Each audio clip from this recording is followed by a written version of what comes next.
Hello everyone, welcome to Judiciary Gold YouTube channel. I am Sparsh Jain. I am the center head of Judiciary Gold Delhi and Gurugram centers. आप लोगों को पता होगा Himachal Pradesh judicial services का prelims is scheduled on 2 मार्च 2025.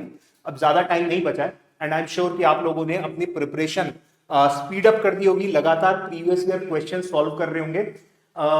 हमारे इस YouTube channel के ऊपर हम लोग लगातार वीडियोस लेकर के आ रहे हैं जहां पे हम previous year questions Himachal Pradesh के आपको सॉल्व करवा रहे हैं सो दैट कि जल्दी से आपकी प्रैक्टिस हो सके. एंड फिर वो क्वेश्चंस तक ही ये वीडियोस का दायरा सीमित नहीं है, पर उसके साथ साथ और जो उसी के मिलते जुलते क्वेश्चंस बन सकते हैं वो भी हम लोग साथ में इन्हें डिस्कस करते जा रहे हैं.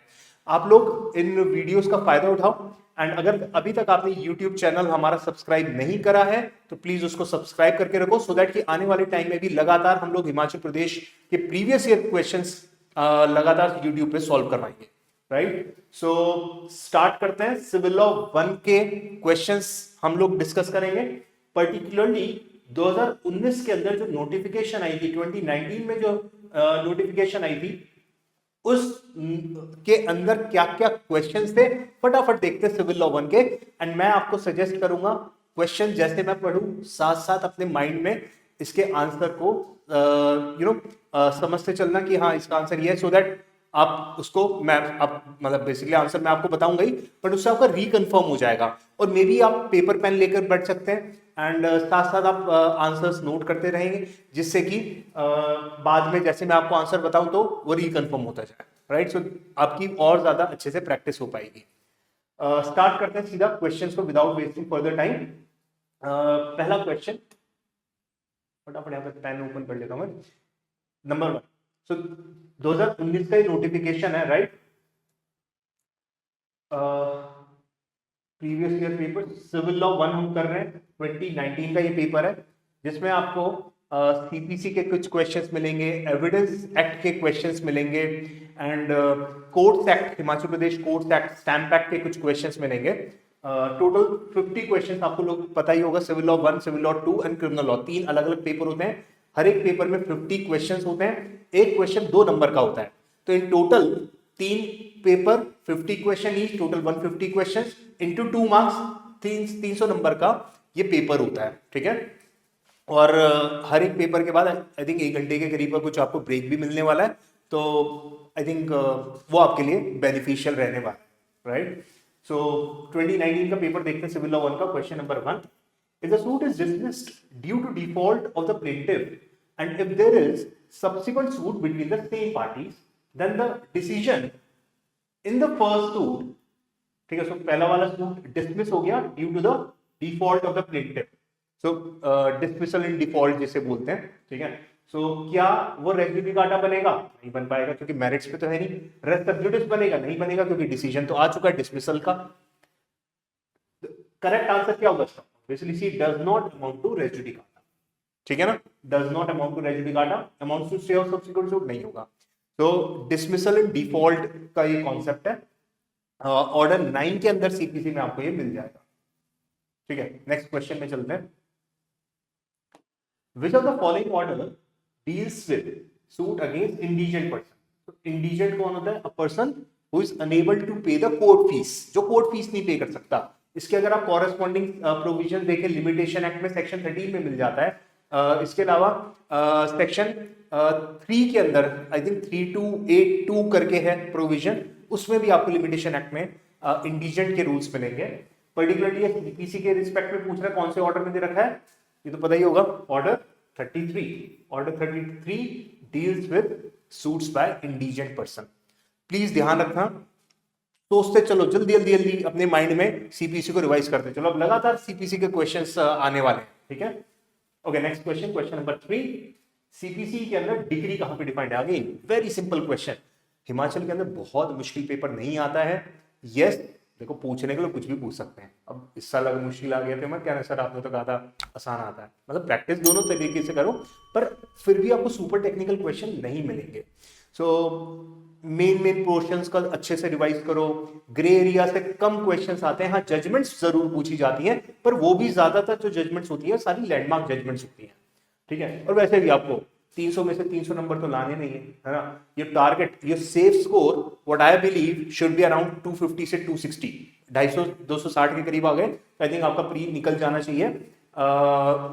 अब इसमें आपके पास ऑलमोस्ट, आप अगर 130 क्वेश्चंस भी ठीक कर दोगे तो आपका पेपर निकल जाएगा, ठीक है। सो 150 में से 130, सो 20 क्वेश्चन में गड़बड़ कर सकते हो, ठीक है। ये नहीं करना कि करने ही है ऑब्वियसली ना। Okay, next question, question number 4। Order 39 CPC क्या बताता है? टेम्परेरी इंजंक्शन और परमानेंट कहां दे रखा है? एसआरए के अंदर, स्पेसिफिक रिलीफ एक्ट में सेक्शन कौन सा है? 36, 37, 38, 39 के अंदर आपको इसके रूल्स मिल जाएंगे। ऑर्डर 39 का क्या पूछ रहा है? Court is required to dispose of the application for injunction within, injunction application कितने दिन में डिसाइड करनी होती है? Within 30 days. Order 39 CPC के अंदर आपको सीधा प्रोविजन मिलेगा 30 डेज के अंदर डिस्पोज ऑफ करना होता है ये एप्लीकेशन। लेकिन this can be extended by the order of the court, but हमें जनरल रूल यहाँ पे अप्लाई करना है, दैट इज 30 डेज, ठीक है। ओके, आगे बढ़ते हैं, नेक्स्ट क्वेश्चन में चलते हैं अपना, question number 5। Provision relating to counter claim. अब काउंटर क्लेम कहां दिया हुआ है? इसमें ऑप्शन भी देखने की आपको जरूरत नहीं होनी चाहिए। ऑर्डर 8 रूल 6A, ठीक है। Order 8 rule 6A counter claim के बारे में बताता है। मैंने आपके अगेंस्ट सूट फाइल करा, आपने उसी सूट में मेरे अगेंस्ट काउंटर क्लेम रेज कर दिया। अब सेट ऑफ भी इसी तरीके का होता है, बट सेट ऑफ के अंदर मनी क्लेम होता है। काउंटर क्लेम में डिफेंडेंट कोई भी क्लेम, कोई भी कॉज ऑफ एक्शन को रेज कर सकता है, ठीक है। Okay, next question number 6। अब देखो इस तरीके के जो क्वेश्चंस है ना, असर्शंस एंड प्रोपोजिशंस, ये काफी आते हैं हिमाचल के अंदर, तो इसकी अच्छे से प्रैक्टिस करके रखना। एंड इन क्वेश्चंस के अंदर थोड़ा सा टाइम एक्स्ट्रा लगता है, ठीक है, और थोड़ा ध्यान से करना है इसको। ओके, पढ़ते हैं इसको, थोड़ा और बड़ा कर लेते हैं इसको, अगर थोड़ा इशू हो तो देखते हैं, हो जाए तो ठीक है। आई थिंक सफिशिएंट है। ओके, प्रोपोजिशन क्या है?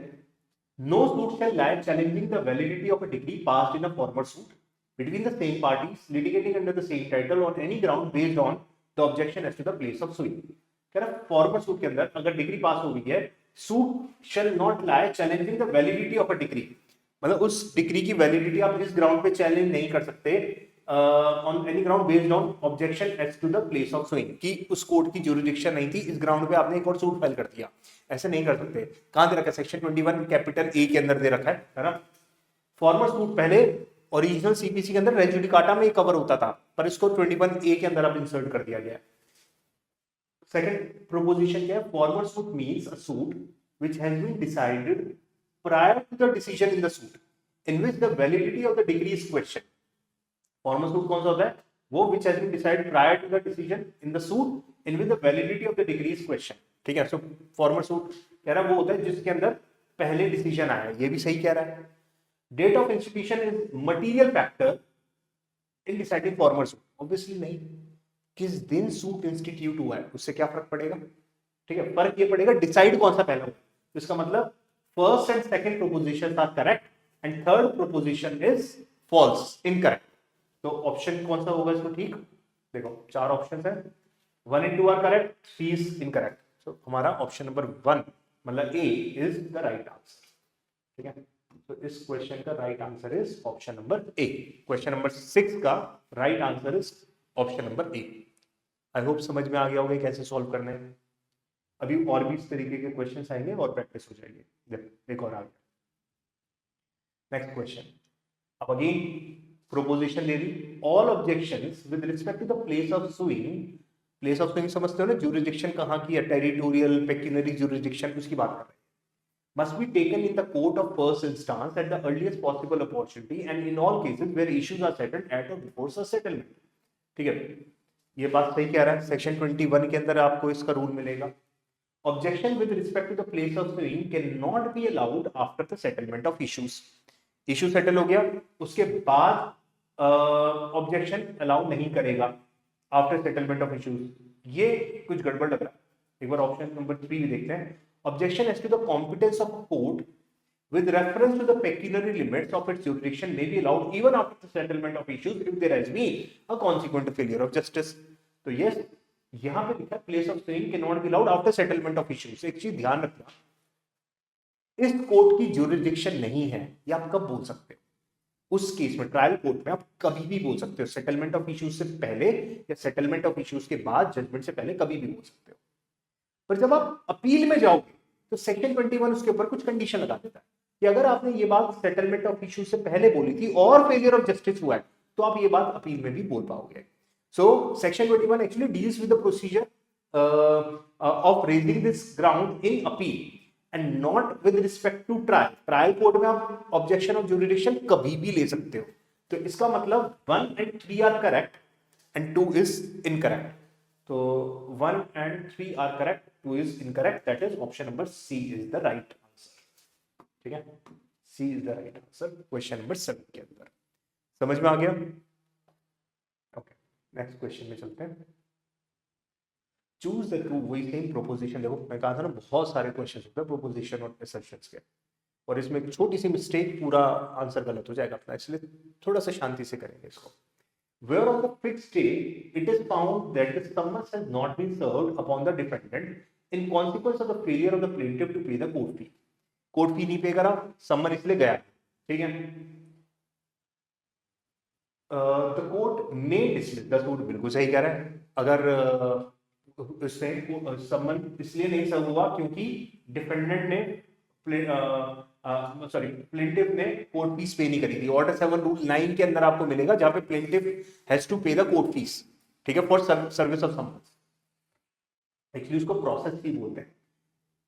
और वहां पे उस केस में ऑर्डर 9 के अंदर, ऑर्डर 9 रूल 2 के अंदर कोर्ट डिसमिस कर सकता है। दूसरा क्या कह रहा है? Where neither party appears when the suit is called on for hearing, the court may make an order that the suit be dismissed. कोई भी पार्टी नहीं आई, कोर्ट क्या कर सकता है? The court may make an order that the suit be dismissed. बिल्कुल कर सकता है अगर दोनों पार्टी अपीयर नहीं हुई। ये चीज आपको मिलेगी ऑर्डर 9 रूल 3 के अंदर। Where a suit is dismissed under any one of the above cases, the plaintiff will be barred to bring a fresh suit. अब फ्रेश सूट नहीं फाइल हो सकता, ये गलत है। इनफैक्ट जब ऑर्डर 9 रूल 2 या ऑर्डर 9 रूल 3 के अंदर डिसमिसल होता है तो ऑप्शन क्या होता है? ऑर्डर 9 रूल 4 ये कहता है या तो आप फ्रेश सूट फाइल कर लो या तो रेस्टिट्यूशन के लिए अप्लाई कर दो। रेस्टिट्यूशन मतलब क्या होता है? रिस्टोरेशन, कि सर गलती हो गई प्लीज माफ कर दो, इसको कंटिन्यू कर लो ना सूट को। तो कोर्ट को कॉस्ट वगैरह लगा के कंटिन्यू करने का ऑर्डर कर सकता है। सो इसका मतलब fresh suit is also allowed. That means ये गलत है क्योंकि यहाँ पे लिखा है the plaintiff will be barred, barred कोई ना, अलाउड है। तो इसका मतलब 1 and 2 are correct, 3 is incorrect. 1 and 2 are correct, 3 is incorrect. That means option number A is the right answer. I hope आपको समझ में आ रहे हैं क्वेश्चंस। मैं जान करके स्लो चल रहा हूँ जिससे कि आप साथ साथ सॉल्व करते चलो, समझते चलो और किस तरीके से क्वेश्चन बनाए जा रहे हैं, एक ट्रेंड देखो पेपर के अंदर, ठीक है। नेक्स्ट सेम वैसा ही question. A suit in which the right of the party to an office is contested is a suit of civil nature. Suit of civil nature section 9 CPC में दिया हुआ है ना, राइट टू प्रॉपर्टी और office है, वो suit of civil nature होता है। बिल्कुल सही है ये बात, तो 1 तो सही हो गया, ठीक है, 1 इज करेक्ट। सेकंड क्या है? A suit dealing with right to an office is of civil nature, notwithstanding that such right may depend entirely on the decision of question as to the religious ceremonies. बिल्कुल ठीक है, क्योंकि right to office involve है, religious ceremonies involve है नहीं है, कोई फर्क नहीं पड़ता। मेन तो इशू क्या बन जाएगा? राइट टू ऑफिस का, तो बिल्कुल ही सूट ऑफ सिविल नेचर होता है। A suit dealing with right to an office would be of civil nature only fees are attached, जबकि ऑनरेरी भी हो सकता है वो right to an office with such office, right. तो ऑप्शन नंबर 3 हो गया इनकरेक्ट। इसका मतलब 1 and 2 are correct, third proposition is incorrect. अब देख लो 1 and 2 are correct, third is incorrect, that means option number A is the right answer, ठीक है। ओके, अगले पे चलते हैं। Question number 10, choose a true statement about propositions. Issue arises when a material proposition of fact or law is affirmed by one party and denied by the other. अब ये order 14 CPC को link कर रहा है, ठीक है। Issue कब बनाते हैं? जब कोई फैक्ट या लॉ का कोई डिस्प्यूट अराइज हो जाए। दूसरा क्या कह रहा है? Issue arise when a material proposition of fact और law is affirmed by one party and denied by the other. ये तो दोनों सेम ही होगा, इसका मतलब दोनों सही बोल रहे हैं। Distinct issue is not necessary to be framed for each material proposition even though the same was affirmed by one party denied by the other. कह रहा है अलग अलग इश्यू बनाने की जरूरत नहीं, एक ही बना लो। ये तो गलत है। हर मटेरियल प्रोपोजिशन पे जब एक पार्टी असर्ट करती है दूसरा डिनाई करता है तो एक सेपरेट इश्यू बनाना जरूरी होता है। That means again 1 and 2 are correct and third is incorrect. Again option number A is the right answer of question number 10. ठीक है, ओके नेक्स्ट 46 किसको बोलते हैं, किसके बारे में? सेक्शन 46 में प्रिसेप्ट। प्रिसेप्ट क्या होता है? आज्ञा पत्र। कि जब एक डिक्री कोर्ट एग्जीक्यूटिव कोर्ट के नाम पे ऑर्डर इशू करता है तो भाई इस बंदे की जो जजमेंट लेटर है ना इसकी फटाफट प्रॉपर्टी को अटैच कर दो, तो उसको बोलते हैं प्रिसेप्ट्स। ठीक है, तो डिक्री कोर्ट एग्जीक्यूटिव कोर्ट को ऑर्डर कर रहा है कि आप जजमेंट लेटर की प्रॉपर्टी को अटैच करो जिससे कि वो सेल ना कर पाए। कौन means an order issued by the court which pass the decree, हो गया decree court. And address to, कौन से कोर्ट को एड्रेस किया जाता है? डिस्ट्रिक्ट कलेक्टर नहीं। Other court to arrest the judgment debtor नहीं, जजमेंट के लिए अरेस्ट के लिए नहीं होता। Other court to attach the property of the judgment debtor specified in the precept. बिल्कुल सही कह रहे हैं, रेवेन्यू कोर्ट गलत है। That means option number again C is the right answer. ठीक है ना। 47 में क्या है? जो एग्जीक्यूटिव कोर्ट क्वेश्चन डिटरमिन करता है, जैसे ट्रायल कोर्ट इशू फ्रेम करता है वैसे ही एग्जीक्यूटिव कोर्ट क्वेश्चंस फ्रेम करके उसको डिसाइड करता है। सेक्शन 47 में दे रखा है किस चीज के होते हैं? Raise between the party to the suit, all question raise between the party, ये तो गलत है भाई। All question between the party to related to execution, discharge and satisfaction. So this is the right answer. ये as it is language है section 47 की, पढ़ लेना। Section 47 is very very important. अलग अलग तरीके से इसके ऊपर क्वेश्चन बनाया जाता है और इनवेरिएबली सभी स्टेट्स के लिए सेक्शन 47 बड़ा इंपॉर्टेंट हो जाता है। ठीक है, सो this is the right answer. Next question 13 same है आगे, देखो proposition assertion. CPC permit substituted service, बिल्कुल करता है। परमिट सब्स्टिट्यूटेड सर्विस हो सकती है ना। इसके प्रोविजंस आपको मिल जाएंगे ऑर्डर 16 के अंदर। ऑर्डर 16 आई थिंक रूल 20 के अंदर आपको मिलेगा ये। Substituted service can be done by affixing a copy of summon in some conspicuous place in the courthouse and also upon the some conspicuous part of the house in which the defendant is known to have last resided. बिल्कुल सही कह रहा है। Mere publishing the summon in newspaper is not a substituted service.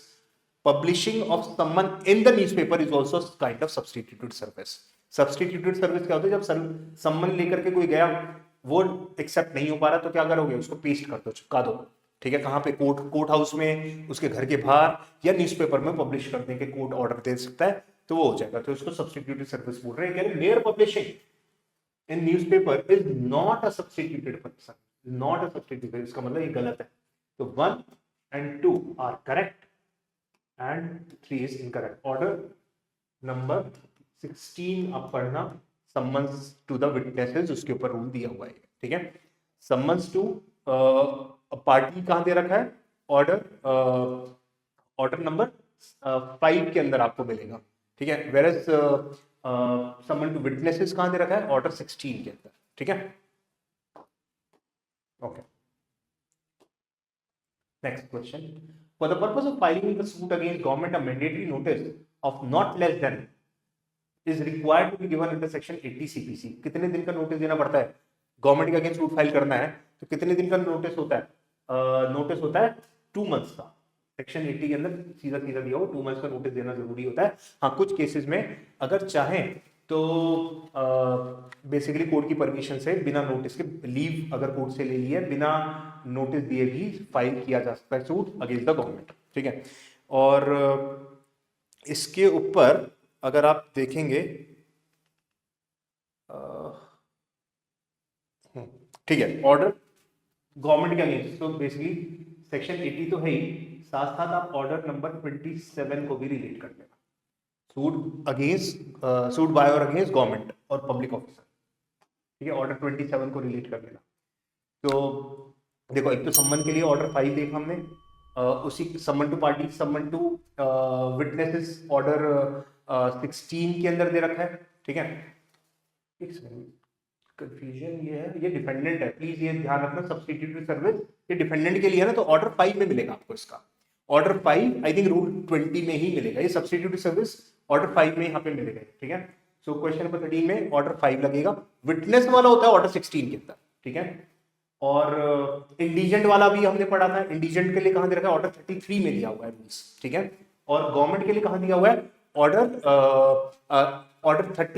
27 में दिए हुए हैं, ठीक है। और ये जो सेक्शन 80 का नोटिस पीरियड कितने दिन का होता है, 2 महीने का।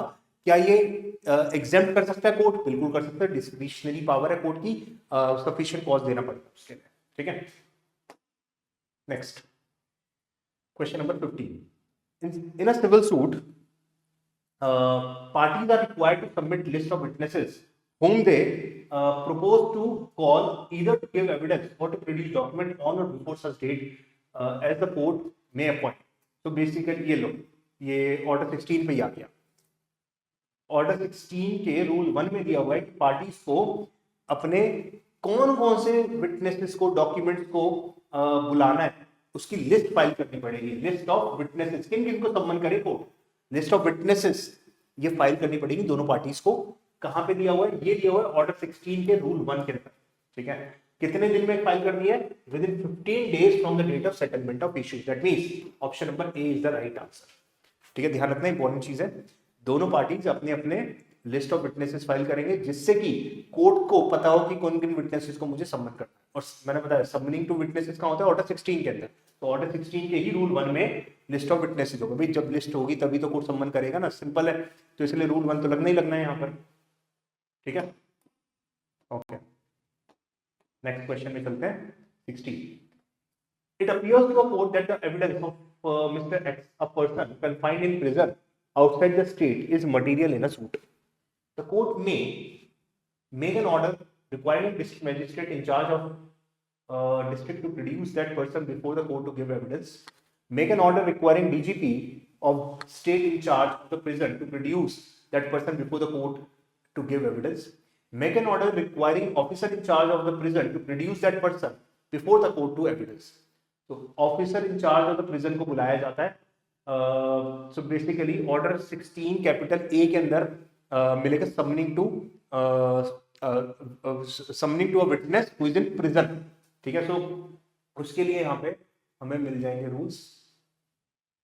ऑर्डर 16 लिख देता हूँ, ऑर्डर 16, ठीक है।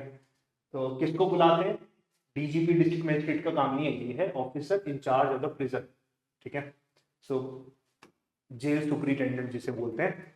सो ऑर्डर क्वेश्चन नंबर 16 का सी इज द राइट आंसर, ठीक है। नेक्स्ट क्वेश्चन में चलते हैं 17। अब देखो फिर आगे प्रोपोजिशन, ये नहीं पीछे छोड़ेंगे आपके। हिमाचल के अंदर प्रोपोजिशन असर्शंस लगातार पूछे जाएंगे, प्लीज इसकी प्रैक्टिस करके रखना। एंड ये थोड़ा सा टाइम कंज्यूमिंग होता है, क्योंकि इसमें 3 चीजें होती हैं, है ना, 3 होते हैं, तीनों पढ़ने पड़ेंगे अच्छे से। 11 explanation 4 provides for constructive reciprocata, बिल्कुल ठीक है। Any matter which might and ought to have been made a ground of defense or attack in former suit shall not constitute reciprocata। यही तो होता है भाई constructive reciprocata, इसी को तो बोलते हैं, जो might and ought to have been made a ground in the former suit। That means option number 2, ये proposition 2 गलत हो गया। Any relief claimed in the plaint which is not expressly granted by the decree shall be deemed to have been refused। ये तो सही है, ये तो एक्सप्लेनेशन 5 है ना इसकी, सेक्शन 11 की। Any relief claimed in the plaint which is not expressly granted by the decree shall be deemed to have been refused. Claim करा कुछ, कोर्ट ने ग्रांट नहीं करा, इसका मतलब क्या है, कोर्ट ने रिफ्यूज कर दिया। मैंने 4 चीजें मांगी, कोर्ट ने 2 दे दी, तो इसका मतलब बाकी के 2 ऑटोमेटिकली मान लो कि रिफ्यूज हो गए हैं। ये दे रखा है सेक्शन 11 की एक्सप्लेनेशन नंबर 5 के अंदर, ठीक है। तो इसका मतलब 1 and 3 are correct, so 1 and 3 are correct, 2 is incorrect. Option number C is the right answer. ठीक है? Okay, next question. Where a suit is to obtain a relief respecting immovable property situated within the jurisdiction of different courts, the suit may be instituted. तो ऐसे समझो immovable property जो कि multiple court की jurisdiction में situated है, तो कहाँ पे फाइलिंग होगी, किसी भी कोर्ट में कर दो फिर तो। फॉर एग्जांपल एक प्रॉपर्टी, बहुत बड़ी प्रॉपर्टी, आधी प्रॉपर्टी दिल्ली में, आधी प्रॉपर्टी बॉर्डर पे, बिल्कुल आधी प्रॉपर्टी दिल्ली में फॉल कर रही है, आधी प्रॉपर्टी में भी गुड़गांव में फॉल कर रही है। कहाँ पे फाइल करोगे, दोनों में से कहीं भी फाइल करते हो, दिल्ली में या गुड़गांव में। पेक्यूनियरी लिमिट्स होनी चाहिए उस कोर्ट की पूरी प्रॉपर्टी के लिए। टेरिटोरियल ज्यूरिडिक्शन के लिए ये आपको मिल जाएगा सेक्शन 17 के अंदर, ठीक है। in any court within whose local jurisdiction whose substantial portion of the property situate in any court within local limits of whose jurisdiction any portion of the property situate substantial की कोई बात नहीं होती यहाँ पे, छोटा सा भी पोर्शन जहां पर फॉल कर रहा है वहां कर सकते हैं। B is the right answer. In any court within local limits of which jurisdiction defendant resides कहलाता है ये, none of the above. So option number B is the right answer. सीधा सीधा है, सेक्शन 17 उधर से बना रखा है क्वेश्चन, ठीक है। ओके नेक्स्ट क्वेश्चन, सारे इंपॉर्टेंट प्रोविजन है, देखो यहाँ पर कोई ग्रे एरिया से नहीं पूछ रहे। Next, in which of the following case judgment debtor can not be sent to the civil prison in execution of decree for the payment of money. मतलब कब जजमेंट डेटर को सिविल प्रिजन में नहीं भेज सकते, मतलब प्रॉपर्टी अटैच कर लो, बेच लो, वो सब चलेगा, लेकिन जेल में नहीं बंद करेंगे उसको, सिविल प्रिजन में नहीं डालेंगे। कुछ नहीं, 2000 रुपए तक की अगर डिग्री होती है तो नहीं डालते। तो where the total amount of the decree does not exceed 2000 rupees, section 58 में आपको ये मिल जाएगा। बट सेक्शन 58 में यहाँ पे इसका रूल दिया हुआ है कि 2000 रुपए तक की अगर प्रॉपर्टी है तो डिग्री है तो आप उसको जेल में बंद नहीं करोगे। Next question, which of the following property can be attached while executing a decree? Degree को अटैच एग्जीक्यूट करने के लिए क्या क्या चीजें अटैच कर सकते हैं? कुकिंग वेसल को नहीं कर सकते, टूल्स ऑफ पार्टीशन नहीं कर सकते, शेयर इन कॉर्पोरेशन कर सकते हैं, 1/3 of the salary in execution of any degree नहीं कर सकते, एनी डिग्री फॉर मेंटेनेंस नहीं कर सकते, ठीक है। सो इसका मतलब ऑप्शन नंबर सी सही है, इन बाकी तीन चीजों को अटैच नहीं कर सकता एग्जीक्यूटिव कोर्ट। इसके rules, this is very very important section, section 60 of CPC, section 60 पढ़ लेना, बड़ा इंपॉर्टेंट प्रोविजन है। कौन सी प्रॉपर्टी को अटैच कर सकते हैं, कौन सी को नहीं कर सकते, दोनों दे रखे हैं। इसके ऊपर पेपर में क्वेश्चन अलग अलग स्टेट्स में बार बार आ जाता है, हिमाचल के लिए देखो आया हुआ है, इंपॉर्टेंट हो सकता है, ठीक है। नेक्स्ट, लेटर ऑफ रिक्वेस्ट में भी इशूड, कुछ नहीं है, लेटर ऑफ रिक्वेस्ट जैसे होता है ना कमीशंस, जैसे हम अगर हमें किसी विटनेस के एविडेंस को रिकॉर्ड करवाना है तो इंडियन कोर्ट अगर फॉरेन कोर्ट को कहेगा कि सर प्लीज आप रिकॉर्ड करके भेज दो ना हमें, तो वो उसको बोलते हैं लेटर ऑफ रिक्वेस्ट। ऐसी फॉरेन कोर्ट इंडियन कोर्ट को कह सकता है आपकी जुडिक्शन में बंदा रहता है, इसका एविडेंस हमें चाहिए, आप इसको प्लीज रिकॉर्ड करके हमें भेज दो।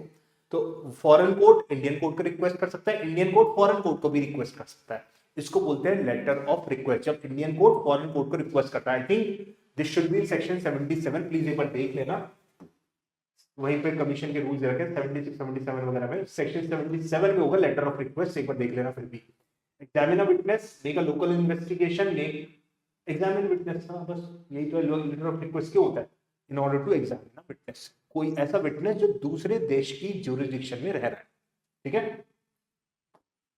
Okay next, choose the true statement about propositions.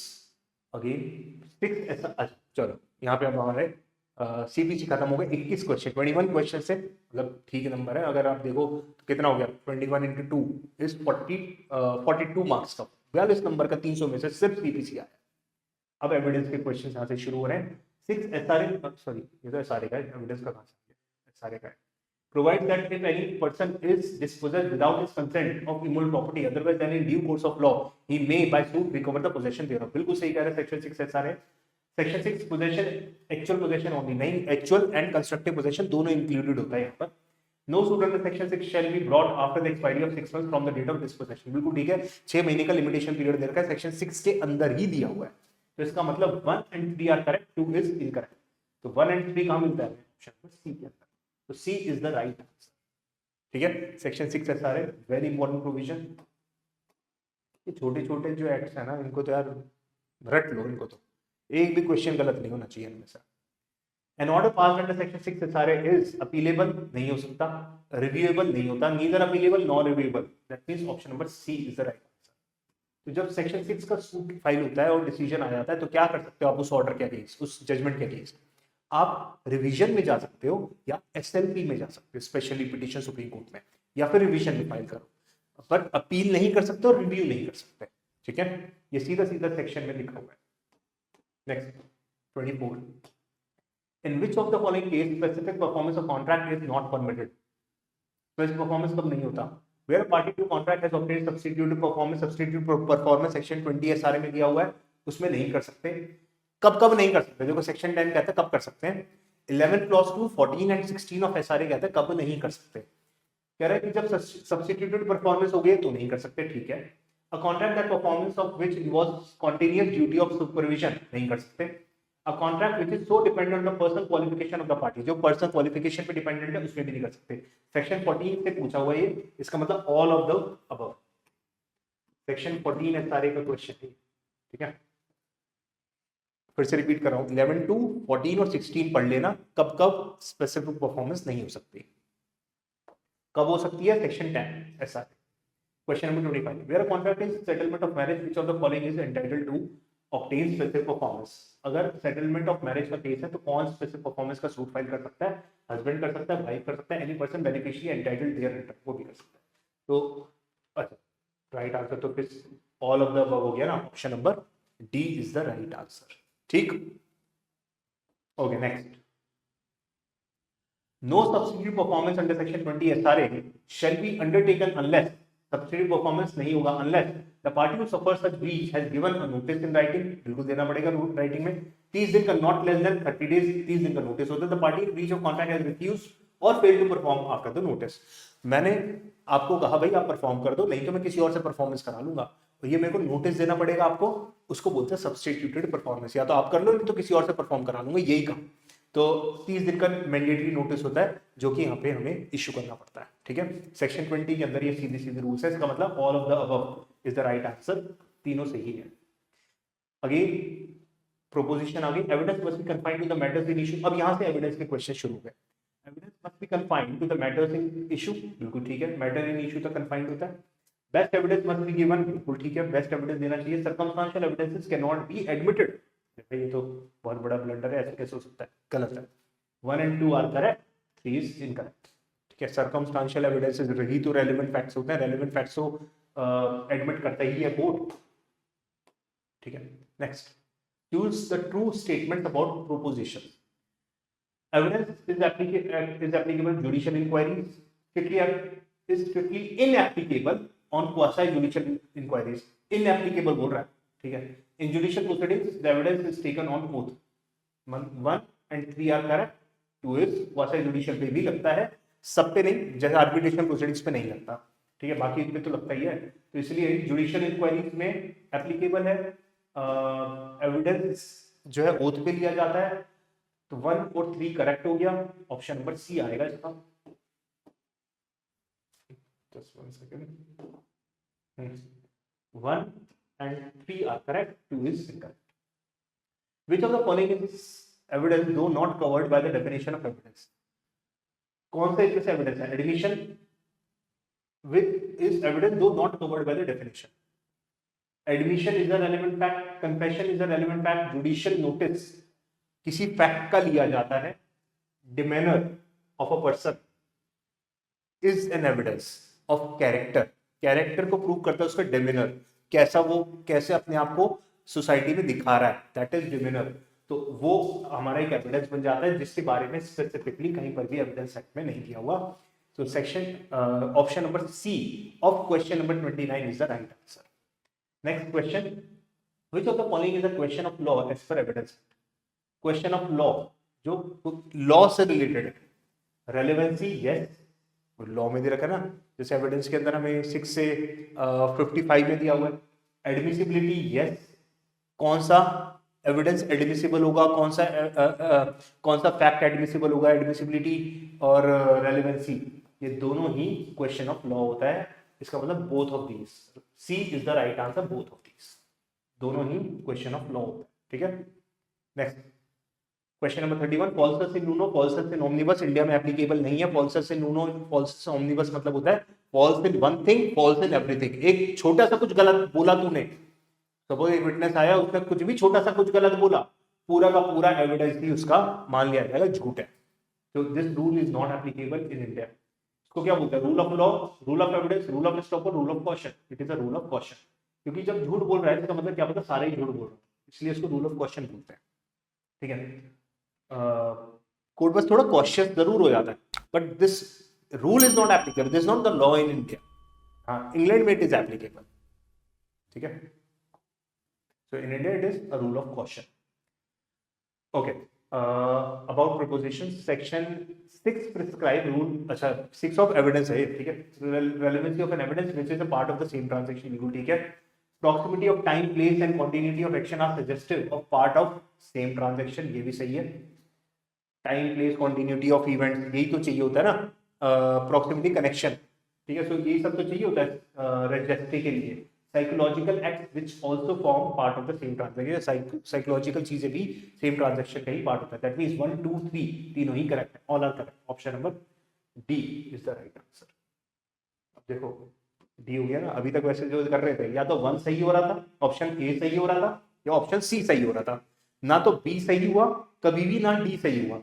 अब क्या होता है, बहुत से स्टूडेंट मैंने देखा है अपने 12 साल के एक्सपीरियंस के अंदर, बहुत से स्टूडेंट का डी को ऑप्शन पढ़ते ही नहीं है, वो समझते ही है कि डी तो कभी सही भी हो सकता है, हो गया ना, फंस जाते हैं यहाँ पे। तो इसलिए प्लीज ये सब फालतू ट्रिक्स कॉम्पिटिटिव एग्जाम में नहीं चलती।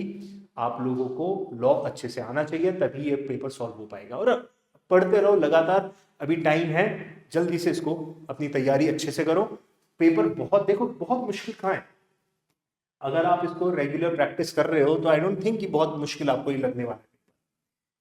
हाँ, आसान तो कुछ भी नहीं होता है ना। X is prosecuted for the murder of Y. During trial, evidence is adduced that X and Y had verbal altercation in which accused X had threatened to kill Y. तो X ने X के ऊपर charge चल रहा है murder का of Y. X ने threaten किया था Y को. The fact that soon after threatening statement, X had purchased the same knife which was used to stab Y. अब ये प्रिपरेशन आ गया, मोटिव आ गया, किस सेक्शन में रेलेवेंट होता है, सेक्शन 8 के अंदर। मोटिव, प्रिपरेशन, कंडक्ट सेक्शन 8 के अंदर रेलेवेंट हो जाता है, ठीक है। टीआईपी कौन से सेक्शन में, आई थिंक इसको तो ऑप्शन लिखने की जरूरत। टीआईपी कहाँ होता है, test identity of the accused, identity of a person और a thing, section 9 evidence act में आता है। ये अच्छी बात है कि आपका अभी बीएसए नहीं आ रहा, नहीं तो कंफ्यूजन होती। चलो एविडेंस एक्ट के ही आ रहे हैं ना, तो section 9, that means option number C is the right answer. Next question, question number 35।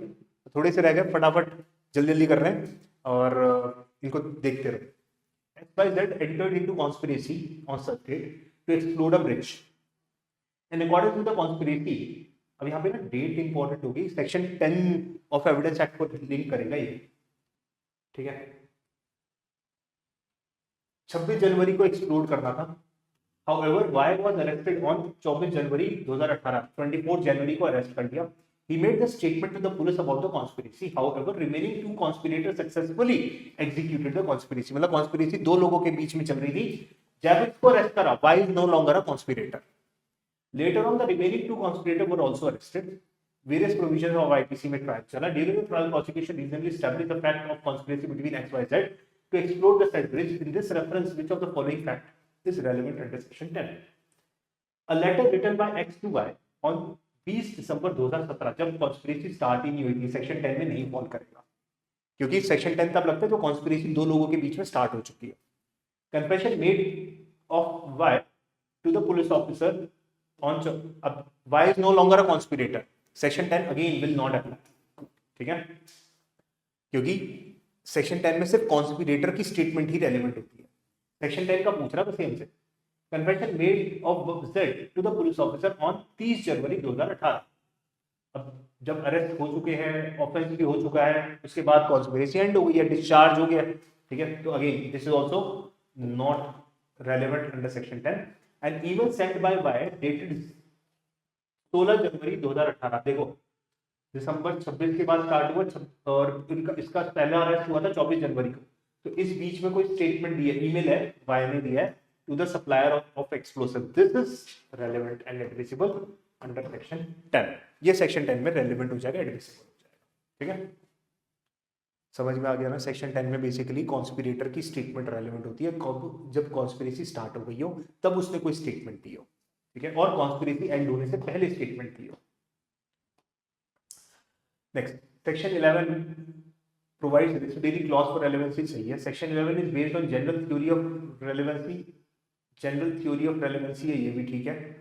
11 is independent one and not controlled by other provisions, ये गलत है, it is not an independent provision.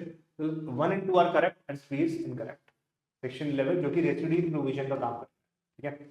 तो 36 का A is the right answer. Next, X is tried for committing murder of Y by intentionally shooting at him. With reference to his intention, prosecution adduced the fact that X had attempted to shoot Y at an earlier occasion. उसे पहले भी मारने की कोशिश करी थी. State of mind prove हो रहा है यहाँ से. The fact is relevant under section 14. State of mind, state of body, body feeling section 14 में चला जाता है.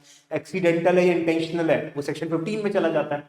ठीक है, तो ये सेक्शन 14 में, क्योंकि यहाँ से स्टेट ऑफ माइंड प्रूव हो रहा है, इंटेंशन प्रूव हो रही है कि उसकी, कि उसे पहले भी मारने की कोशिश करी थी, अभी तो मारे ही होगा. Next question number 38. कौन सा सही है इनमें से? Judicial confession is substantive piece of evidence. बिल्कुल सही है. Extra judicial confession is not substantive. Extra judicial भी सही होता है भाई. सब्सटेंटिव पीस ऑफ एविडेंस होता है. सब्सटेंटिव पीस वो जो डायरेक्टली एडमिसिबल हो जाता है. एक्स्ट्रा जुडिशियल भी बड़ा स्ट्रॉन्ग पीस ऑफ एविडेंस होता है. Confession of co accused is admissible against the others as well. बिल्कुल है. सेक्शन अब 24 बीएसए में आ गया. ठीक है, ये भी सही है, ये भी सही है. 1 and 3 are correct, 2 is incorrect. That means option number C is the right answer. Right? Next question, question number 39. In which of the following judgments Supreme Court ruled out section 27 is an exception to 25? Inayatullah versus State of Maharashtra. याद रखना, landmark judgement इसके ऊपर. इनायतुल्ला, द्योमन उपाध्याय, महबूब Ali, state of Rajasthan, ये सारी important judgments है section 27 के ऊपर. 27 very very important topic. Photograph of original is prepared without being compared. Photograph को कंपेयर करने की जरूरत नहीं होती. That is the secondary evidence. Photograph is a secondary evidence of the original. ठीक है, ये आप सेक्शन मिल जाएगा आपको कहाँ पे? 62 में प्राइमरी दे रखा है. 63 ऑफ एविडेंस एक्ट में आपको सेकेंडरी एविडेंस के रूल्स मिल जाएंगे. In which of the following case secondary evidence will be given of the existence of condition or content of the document. Secondary evidence कब दे सकते हैं? 65 सेक्शन 65 में दे रखा है ना, कब कब दे सकते हैं सेकेंडरी एविडेंस. सबसे पहले when original is shown or appears to be in power or person against whom the document is sought to be. मेरे पास है ही, दूसरे के पास है.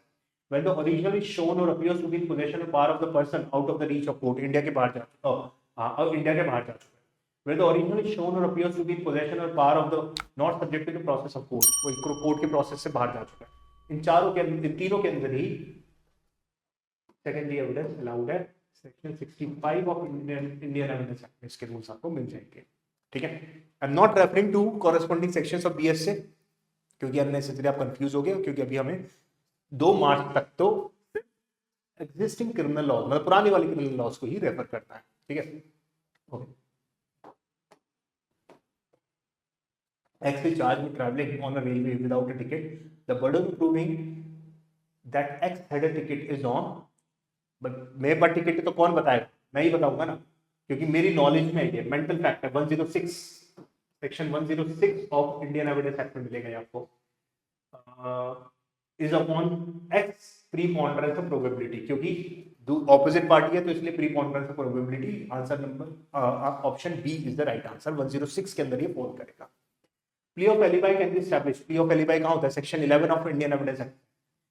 Established under this section. अब देखो, ना तो 9 में होता नहीं है, 12 में होता नहीं है. 106 में मेंटल फैक्ट आता है, 103 में आता है a person who assets the fact has the burden of proving it. Alibi मैं बोल रहा हूं तो मेरे को प्रूव करना पड़ेगा. तो option C is the right answer. अगर यहां पर सेक्शन 11 होता तो मैं फिर इसको चूज करता, पर क्योंकि नहीं है इसलिए मेरे को अब कुछ तो मार्क करना ही है ना. 103 मार्क करूंगा मैं. ठीक है, 106 अभी बताया मेंटल फैक्ट्स के ऊपर होता है. जिसकी नॉलेज में जो फैक्ट है वो उसको प्रूव करता है. Next, a judgment given by competent court can create. कौन सा होता है जब कोई जजमेंट सुनाता है? उसको बोलते हैं स्टॉपल बाय रिकॉर्ड.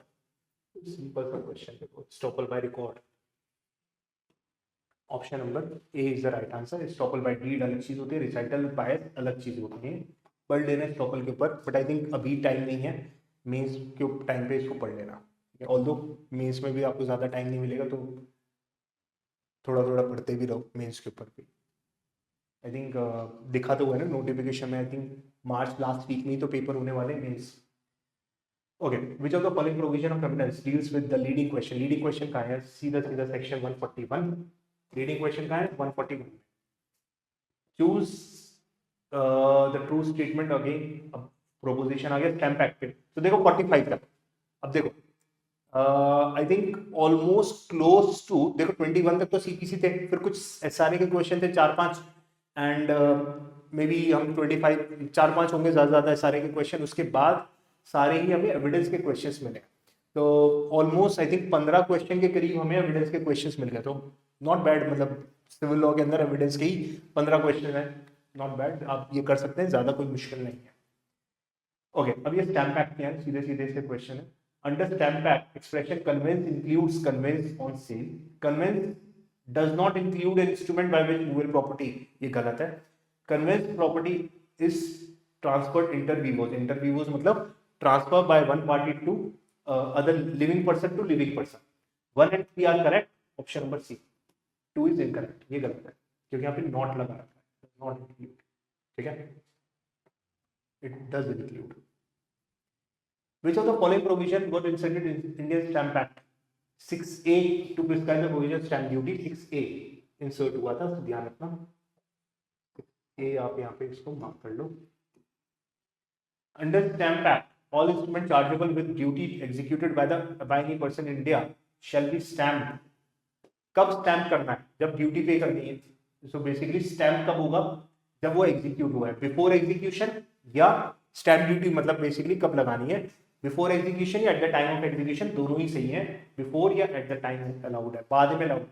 तो option number C is the right answer, C, ठीक है। सो अब हमें यहाँ पे 3 questions, I think 3-4 question stamp act के मिले, तो इसका मतलब छोड़ नहीं सकते, छोटा सा एक्ट है, कर लेना। अब ये कोर्ट एक्ट के क्वेश्चन है, सिर्फ दो क्या, मतलब 4 नंबर हो गया यार, ये भी छोड़ना नहीं है ना, छोटा सा ये भी, आई थिंक 30 सेक्शन ही है शायद से कोर्ट एक्ट के अंदर। कोर्ट एक्ट के मैंने कुछ क्वेश्चंस भी डिस्कस करे हुए हैं यूट्यूब चैनल पे, वीडियो अवेलेबल है हमारे जुडिशरी गोल्ड के चैनल पे, प्लीज इसको देख लेना। उसमें थोड़ी वॉइस जरूर डिस्टॉर्ट हो रही थी, बट आई थिंक समझ जाओगे, क्वेश्चन सॉल्व कर लेना। Under Himachal Pradesh court act, High Court may, in consultation with the state government, fix the place at which the court is to be held. High Court may fix, in consultation with the state government, fix the place at which the court is to be held. कहाँ पे court लगना है, कौन बताएगा? High Court, in consultation with the state government. The place so fixed must always be within the local limits of the jurisdiction of the court. जरूरी नहीं है। The court under Himachal Pradesh may be held at any place within the local limits of its jurisdiction. So basically 1 and 3 are correct. So again option number C इसका right answer है। इसको recheck कर ले दो, C is the right answer. C is the right answer, ठीक है। And last, as per Himachal Pradesh Court Act, the local limits of jurisdiction of civil judge shall be decided by, local limits कौन decide करेगा? High Court। याद रखना, consultation with state, lieutenant governor, in law governor कुछ भी नहीं होता इसमें, actually I think lieutenant governor हो गई। तो इसका राइट आंसर इज ए। तो क्वेश्चन नंबर 50 का correct answer is A. So with this we are over with 50 civil law 1 के क्वेश्चंस ऑफ 2019 में सारे क्वेश्चंस पूछे गए थे, ये हमने कर लिए, आई थिंक प्रैक्टिस हो गई होगी।